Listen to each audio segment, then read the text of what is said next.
आत्मीय भाइयों एवं बहनों, प्रणाम। आपको पुस्तक सफल जीवन की दिशा धारा से पढ़कर सुना रहे थे अपना दृष्टिकोण सुधारें। इसी क्रम में पृष्ठ 105 से आपको पढ़ के सुनाते हैं। ध्यान से सुनिएगा।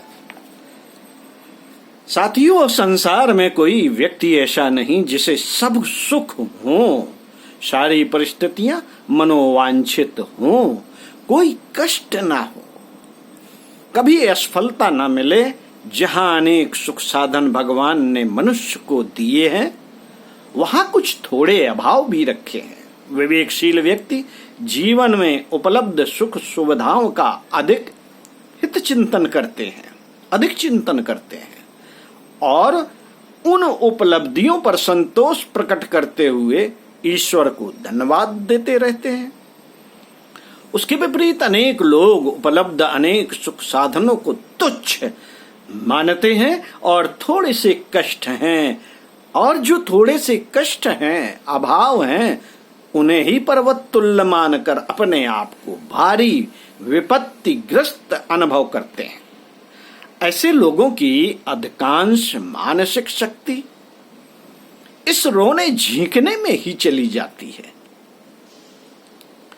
जीवन को शांतिपूर्ण रीत से व्यतीत करने का तरीका यह है कि अपनी कठिनाइयों का मूल्य बढ़ा चढ़ा कर ना आंकें, वरन उतना ही समझें जितनी वह वास्तव में है। इससे हमारी अनेक चिंताएं आसानी से नष्ट हो सकती हैं।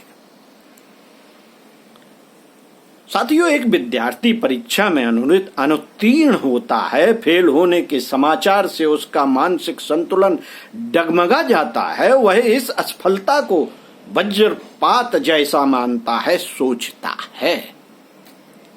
सोचता है सारी दुनिया मुझे धिक्कारेगी, मित्रों के समक्ष मेरी सारी प्रतिष्ठा धूल में मिल जाएगी, अभिभावक कटु शब्द कहकर मेरा तिरस्कार करेंगे। यह कल्पनाओं से असह्य लगती है और रेल के आगे कटकर, नदी में कूदकर या और किसी प्रकार वह आत्महत्या कर लेता है। घर भर में कोहराम मच जाता है। वृद्ध माता पिता रो रो कर अंधे हो जाते हैं। एक उल्लासपूर्ण हंसते खेलते घर का वातावरण शोक, क्षोभ और निराशा में परिणत हो जाता है। इस विपन्न स्थिति को उत्पन्न करने का सारा दोष उस गलत दृष्टिकोण का है जिसके अनुसार एक छोटी सी असफलता का मूल्य इतना बढ़ा चढ़ाकर आंका गया। एक दूसरा विद्यार्थी भी उसी कक्षा में अनुत्तीर्ण होता है। उसे दुख तो होता है, पर वह वस्तु स्थिति का सही मूल्यांकन कर लेता है। सोचता है कि वर्तमान परिस्थिति में अनुत्तीर्ण होना एक साधारण सी बात है।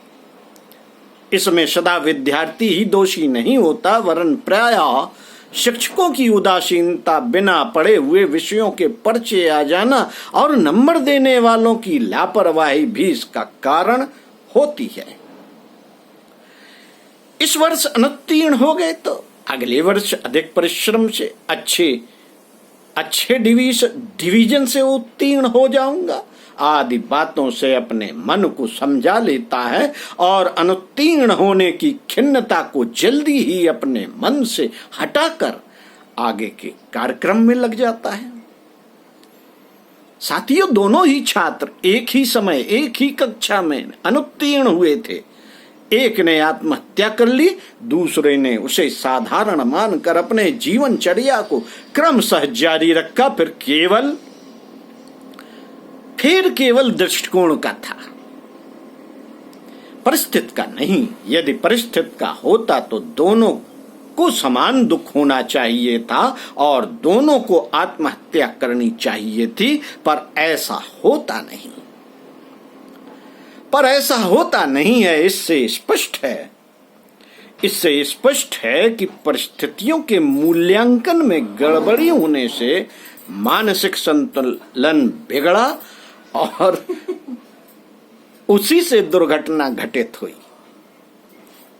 हमें चाहिए कि अपनी कठिनाइयों को बढ़ा चढ़ा कर न देखें, वरन उनको दूसरे आपत्तिग्रस्त लोगों के साथ तुलना करके अपने आप को अपेक्षाकृत कम दुखी अनुभव करें।